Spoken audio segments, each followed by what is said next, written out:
Readings about the rebuilding of the temple in Jerusalem from Ezra chapter 3 and chapter 6.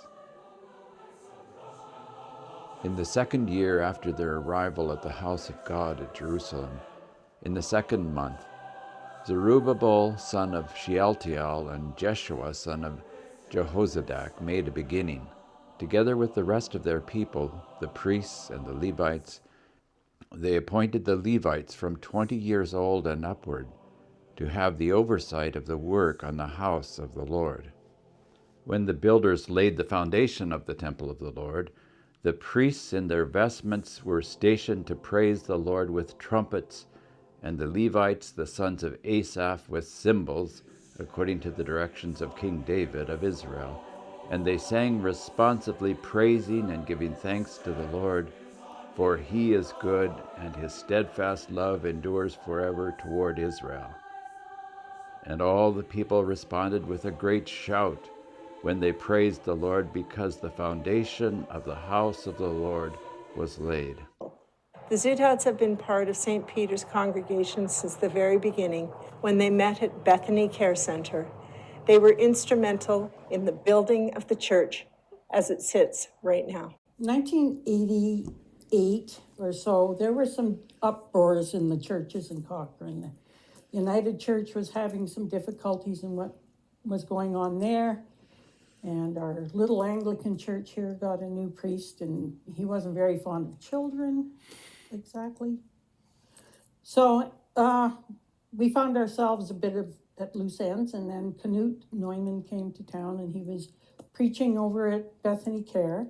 And Marg Lepp then, Bowen now, she was volunteering there, and she took a liking to this guy that was preaching. He was doing such a good job. So she invited some of us to come and sit in, and we did, and then we ended up meeting with him down in Lepp's basement, and decided we needed to start a Lutheran church. And that Christmas was our first Christmas at Bethany Care, and we hosted the church-to-church walk that we did on Christmas Eves, that we'd stop at each church and have goodies and coffee and carry on and sing Christmas carols and so on till we got to the next one, which we didn't have 25 churches in Cochrane then. There were only maybe 6 or 8 of us.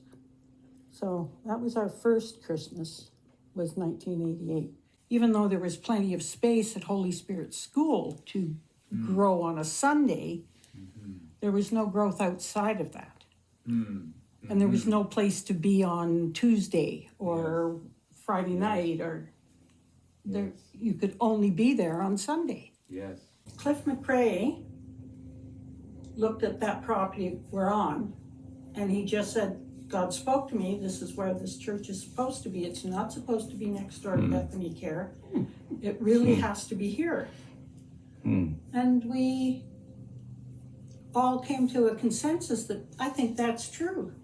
We would be more visible, and it would be a nice location. And Pastor Bent got us all really going on a building plan. They woke us up. Eleanor taught us about prayer.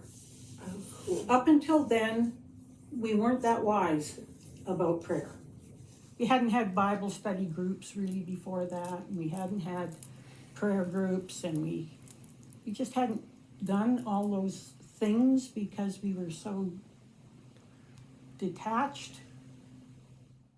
You had come to the spiritual point where it became a faith that was alive, that you were actually given the gift of put a church here. So God built the church on people before he built it on the lot. Oh, yes. Yes, it took 10 years to get us people paying attention. And, I have to say Cliff was a huge mover in making that possible, and he spent most of the year building that thing and looking after getting it constructed. But Werner was lent to us by the Shikadance brothers, and he did a lot of project management on that. And Larry did everything along with Cliff. We had some really nice financial help from Marg and From Martin Walling. We're in good shape. We paid it off in a fairly short time. We attracted some really nice people. And one of the first ones, the second one, the third one we had was Pastor Benton and Eleanor. Lovely people, absolutely lovely people. And Eleanor really got to me. But about that time, I also got laid off from ATCO, or Canadian Western Natural Gas. And I was pretty despondent for about 6 or 8 months because it took me that long to get another job. Yeah. And one night I was sound asleep and I heard Art. Okay. Still sleeping, somebody's calling me. Okay. Art. Ooh, that sounds like somebody's calling me. So I woke up, sat up in bed. Linda was still sleeping next to me. Art. And then I felt this overwhelming presence. And then I went back to sleep again. Third time when Norm was our preacher, and he was getting a little not well. And so we had finished our choir sing, and the choir and other people gathered around him and laid hands on him. And I stood in the background because for some reason, I wanted to stand there away from them. They were all praying over him, and I started to get warm. Then I started to get warmer, and then I started to get really hot. And it was like a fire had been lit in me while I was praying over Norm from up there. And I went to visit him in the hospital 2 or 3 weeks later, and he said, Norm, got nothing to worry about. God told me you were going to be all right. And he's still around as far as I know, but he was very ill. This December, we've seen pictures about how Notre Dame Cathedral in Paris was rededicated.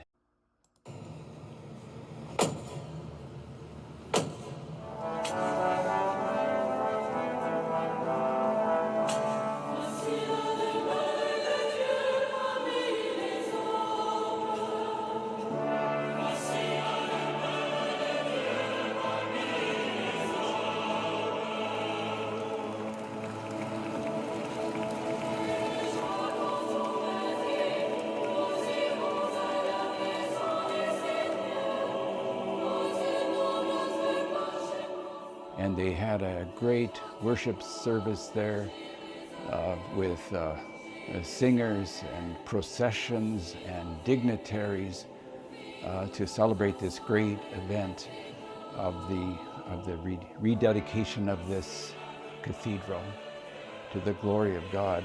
After 5 years ago, it was destroyed by fire. In our text from Ezra, we read about how the temple in Jerusalem, dedicated to the Lord, was rebuilt after it had been destroyed. It was rebuilt in the year 515 BC, after the Babylonians had destroyed it and burned it with fire in the year 586. Now they've returned, and over years they've rebuilt this temple, and they also have a service of celebration, and it's a joyous event. We heard a little from Art Zoethout today about the builders of St. Peter's. Many of us, like me, were not there. That must have been a joyous time in St. Peter's life. So today we think about meeting God in places of worship, in cathedrals and sanctuaries and church buildings. Elaine and I have traveled to Europe many times, and one of the things that we most love to do is when we're in one of these cities is to wander into one of the great Gothic cathedrals. One of the churches that we love going to is in London. We've often flown into Gatwick Airport, and we take the train, the Gatwick Express, half an hour into London to Victoria Station, a very busy station, train station, and there are throngs of people, great crowds of people coming and going, and it's a noisy, busy place in London.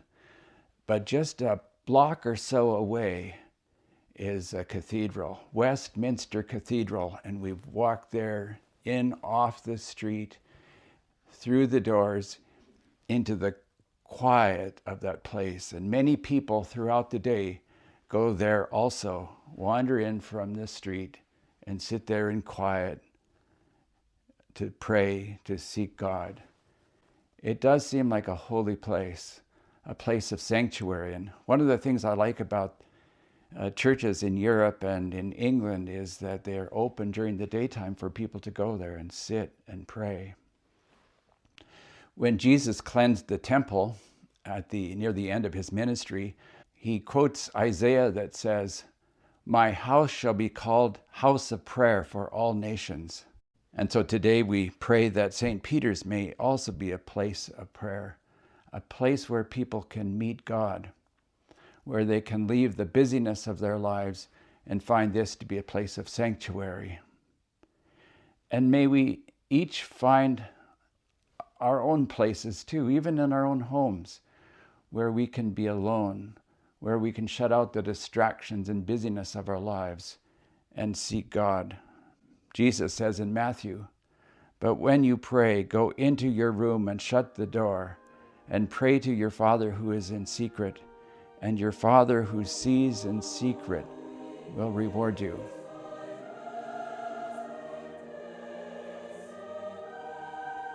How lovely is your dwelling place, O Lord of hosts. My soul longs, indeed it faints, for the courts of the Lord.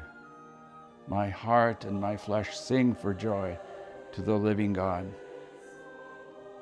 Happy are those who live in your house, ever singing your praise. O Lord God of hosts, hear my prayer. Give ear, O God of Jacob. For a day in your courts is better than 1,000 elsewhere. Amen.